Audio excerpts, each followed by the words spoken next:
Assalamualaikum warahmatullahi wabarakatuh. Bismillahirrahmanirrahim. Alhamdulillahirabbil alamin.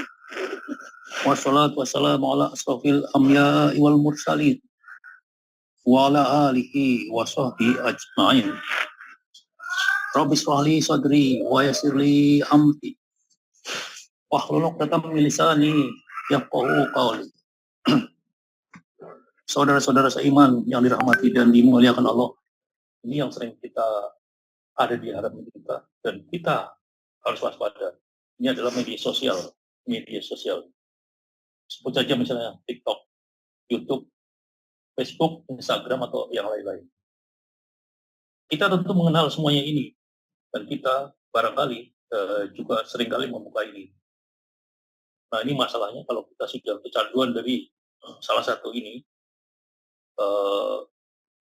menyekrol tanpa tujuan, dan kita lupa sampai berjam-jam ya, waktunya habis itu, maka ini indikasi keburukan. Ada indikasi hal-hal yang buruk yang akan kita dapat, akan kita terima itu. Nah, ini ada istilahnya brain rot. Brain rot pembusukan otak, sehingga orang menjadi daya inteleknya itu menjadi lemah. Nah, akibat lemah itu orang menjadi mudah termakan berita-berita buruk, berita hoax. Nah, ini bahaya dari media sosial. Nah, orang yang kecanduan dari media sosial ini juga dengan sendirinya komunikasinya, interaksinya dengan lingkungan juga terbatas, berkurang. Nah, hidupnya menjadi lebih introvert karena dia banyak menyendiri dengan HP-nya itu. Berikutnya adalah godaan yang memanjakan jasmani.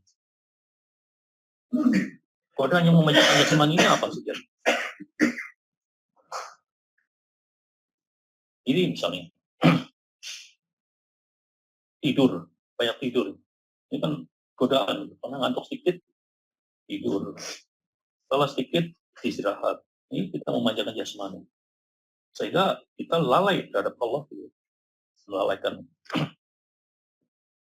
Jadi banyak godaan-godaan yang memanjakan jasmani, seperti kita banyak keinginan. Nanti keinginan itu akan menyita perhatian kita untuk sampai mencapai keinginan apa yang kita tuju itu. Nah, bermacam-macam keinginan ini adalah memang bagian dari ini. Manusia itu banyak keinginan.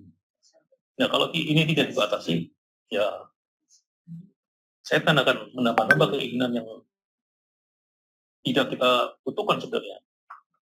Kita misalnya ingin pergi ke suatu tempat gitu, pada saat majelis. Nah, kita menuruti baik keinginan itu. Maka setan di situ sudah menunggangi. Kita misalnya ingin membeli sesuatu yang tidak kita perlukan, tidak kita butuhkan, karena kita ada uang misalnya, kita beli. Nah, keinginan ini sudah juga ditunggangi oleh setan. Padahal uang yang dibelanjakan itu bisa kita manfaatkan untuk kepentingan yang lain. Nah, godaan meninggalkan syariat Islam ini yang banyak terjadi di kita di akhir-akhir ini. Barangkali kita ada yang menganggap remeh dengan meninggalkan sholat sekali, 2 kali, nggak apa-apa lah itu. Sekali lagi tidak bermajelis ilmu, nggak apa-apa lah. Tidak tahajud, tidak berzikir, dan seterusnya. Nah, ini adalah satu godaan, di mana karena ilmu yang kita dapat seakan-akan itu memaklumi keadaan untuk meninggalkan syariat ini, lalu kita tinggalkan. Padahal seharusnya tidak. Kita mengamalkan ilmu hakikat. Tentu di dalamnya ada ilmu syariat dan tarekat, di mana dua ilmu di bawahnya itu kan harus dijalankan juga. Jangan cuma hakikat saja yang dijalan, sementara syariatnya di sholat dan lainnya ditinggalkan. Ini adalah satu ibarat orang berjalan adalah satu kakinya pincang, tidak stabil. Nah, ingin serba cepat dalam memahami ayat. Ini juga satu peristiwa atau satu masalah yang ada barangkali di kita ya. Jadi kita membaca ayat secara cepat itu. Belum paham, kita beralih ke ayat yang lain. Nah, karena kita belum paham, kita nggak mengkajinya, maka kita lupa dengan apa yang kita baca tadi. Padahal seharusnya kalau satu ayat dikaji dengan mendalam, sampai kita memahami dan eh, tahu apa yang perintah dari ayat itu, maka ingatan kita menjadi lebih lama. Satu contoh adalah mungkin ada satu kegembaran ya, ayat yang menarik buat kita. Saya apa gitu. Nah, ini kalau saya sendiri dulu sampai sekarang nggak lupa itu. Misalnya ayat ini surat Yunus 100 itu udah jelas itu. Itu nggak perlu membaca lagi, tapi emang udah tahu. Dan tidak seorang pun akan beriman kecuali dengan izin Allah. Allah menimpakan kemurkaan dari orang yang tidak mempergunakan akal. Ini masalahnya pada saat itu bukan hanya membaca, bukan hanya menghafal. Tapi memang surat ini menarik. Nah, ini ternyata ya, kok tidak semua apa, orang itu tidak akan beriman kecuali dengan izin Allah gitu. Jadi kesimpulannya ya, setelah pikir-pikir, ternyata mendapatkan iman tidak mudah karena ini ada peran dari Allah. Tidak sekadar kita mengucapkan 2 kalimat syahadat, ya, itu kita sudah dianggap beriman. Tidak ternyata gitu.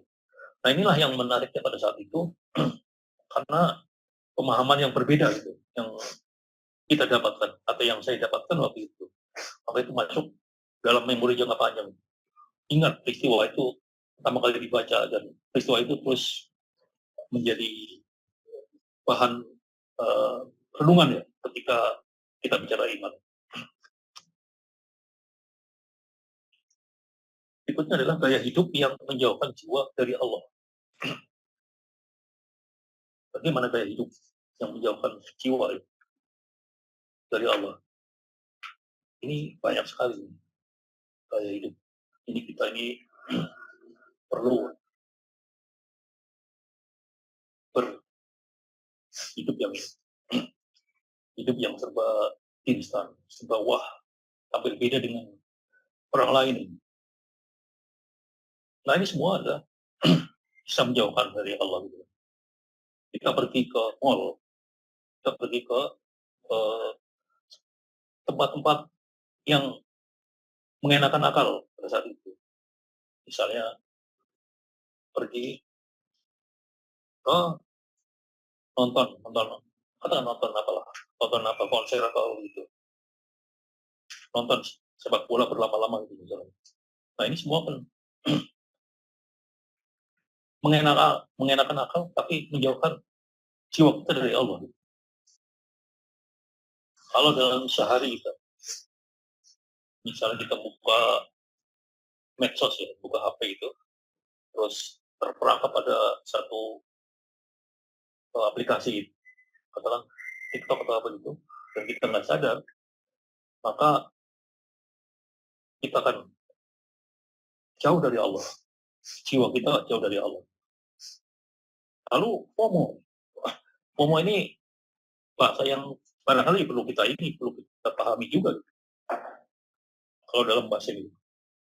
Fear of missing out atau ketakutan ketinggalan informasi. Nah, ketakutan ketinggalan informasi ini membuat orang memaksakan diri untuk mencari tahu. Nah, salah satunya tadi, mencari tahu di YouTube, mencari tahu di Facebook, atau di aplikasi-aplikasi lain. Gitu. Sampai akhirnya nggak ketemu juga, lupa. Gitu. Terus scroll terus. Nah, ini jadi masalah. Kalau ini ketakutan ketinggalan informasi, kalau hubungannya dengan ilmu kita, ini sih bagus-bagus saja. Gitu. Tapi ketakutan ketinggalan informasi dari hal-hal yang jauh dari kebutuhan kita, inilah yang akan menjauhkan kita ya dari Allah. Nah, jadi ketakutan ketinggalan informasi ini memang ada baiknya, tapi juga ada bahayanya. Nah, ini yang disinggung di depan tadi itulah hijrah di bulan Ramadan. Ramadan adalah bulan yang penuh rahmat. Buat orang beriman, Ramadan merupakan momen penting yang tidak boleh dilewatkan begitu saja. Allah menurunkan rahmat dan ampunan kepada orang-orang beriman yang berjihad dan berhijrah di jalan Allah. Pada bulan Ramadan, banyak Al-Quran turun. Pada bulan Ramadan, gairah keagamaan di berbagai tempat itu terasa hidup. Masjid-masjid, musola itu pun menjadi ramai. Kadang sampai, mohon maaf, mengganggu. Tapi ya nggak apa-apa lah itu, setahun sekali. Itu. Dan itu niatnya kan mereka baik-baik semua, itu. Niatnya baik. Menghidupkan bulan Ramadan. Ya memang, ya kalau kita paham, tentu tidak akan seperti itu. Nah ini, kita beda dari itu.